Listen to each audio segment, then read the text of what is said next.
The boy should have known something was wrong the moment he glanced back over his shoulder, but he was too tired and wary and afraid to register the truth. He followed the sound of the keening pipe. Its unfamiliar melody, absurdly cheerful, jarred him from the carnage. It filtered through the pores of his skin and infused him with the strength and warmth he needed to run through the icy clutches of winter. The forest muffled the sounds within and beyond, as if the trees themselves swallowed noise, all but the tune of the unseen piper. Time stood still, cradled between the labyrinth of jutting roots and a cotton cloud sky that was falling apart. Tufts of snow floated down through naked branches as if massive pillowcases had exploded during a massive pillow fight between massive gods who did not care that far below them the falling snow sizzled against flames that devoured a village. "Run!"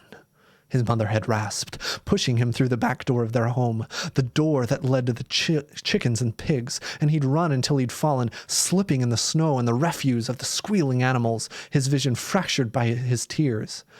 He turned back then, ashamed to have run, ashamed to have left her, even though she no longer quite looked like his mother. Once she'd been beautiful, the belle of the village, people said. Then the red blotches appeared, lesions that began on her arms and spread across her chest and throat, an army of ants beneath her skin that disfigured her face and body. She did not cry out when she cut a finger or burnt her hands in the kitchen.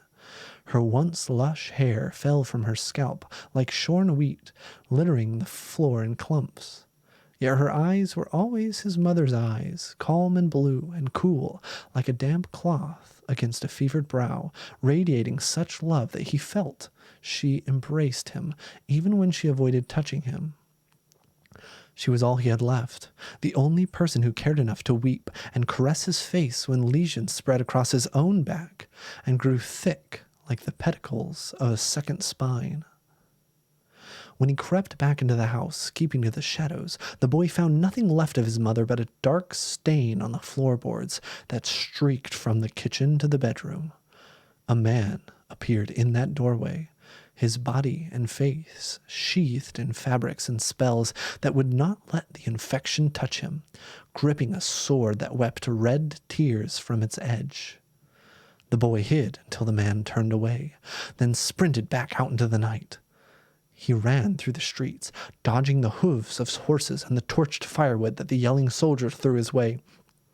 He fell only once, when something sharp hit his head. It seemed he opened his eyes mere seconds later. Snow filled his nostrils until he raised his head. Once he did, the scent of smoke engulfed him. The crackle of the fires was nearly drowned by screams that would not end.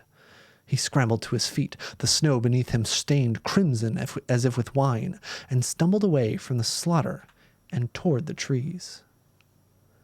And now he ran, torn by despair and fear, amazed that his matchstick legs could outrun the sinewy legs of the armored horses and the fiery wrath of their riders' flamethrowers.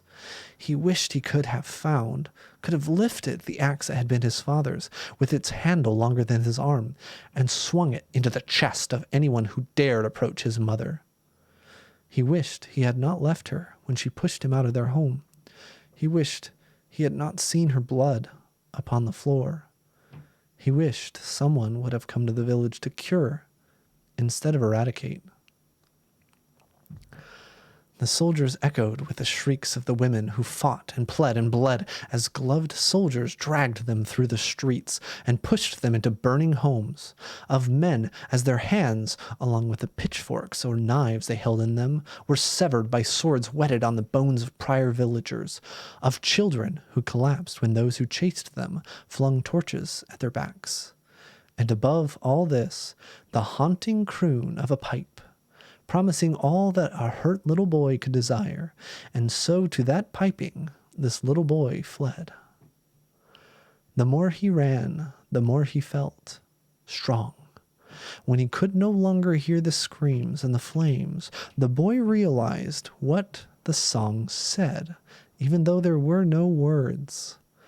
It spoke of melted snows and rays of sun that embraced all whom they touched like warm knit sweaters. It spoke of a father who opened his eyes as color filled his cheeks and laughter spilled from his mouth. It spoke of a woman whose skin was smooth and soft and smelled of vanilla and kneaded bread. It spoke of brothers and sisters who danced and teased and loved and lived, who picked him up when he scarred his knees and told him stories when he could not sleep. It spoke of a world where bad things couldn't come, where he could be free to grow old and weathered and well loved by the most kindly of grandfathers. The boy ran faster, fast enough that it felt like he flew, anxious to get to the world the song spoke of. He even began to catch glimpses of the piper through the trees. Though he scampered and danced as he played his pipe, he appeared sometimes before, sometimes behind, and sometimes beside the boy. He wore a black hooded cloak that hid his face. Beneath it, his clothes were pied, a patchwork of vibrant color impossible to miss, whenever the wind whipped back the cloak. His pipe and fingers were white, of bone. And, just like the boy, he left no footprints in the snow.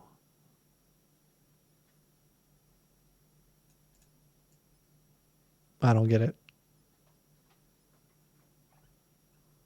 What's up with the footprints?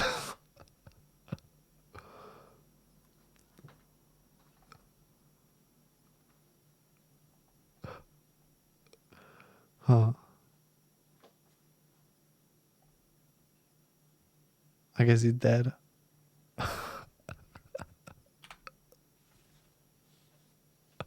That's the end. I scrolled down to the comment section to make sure that was the end, but yeah, it's the end. Hold on, we gotta do one more. One more spooky.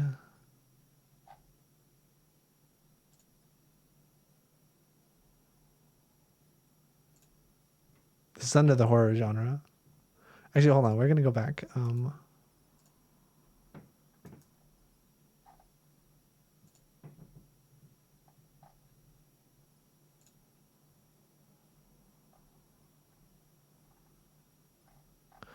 Oh, those were under winning stories. Maybe we'll look at recommended stories.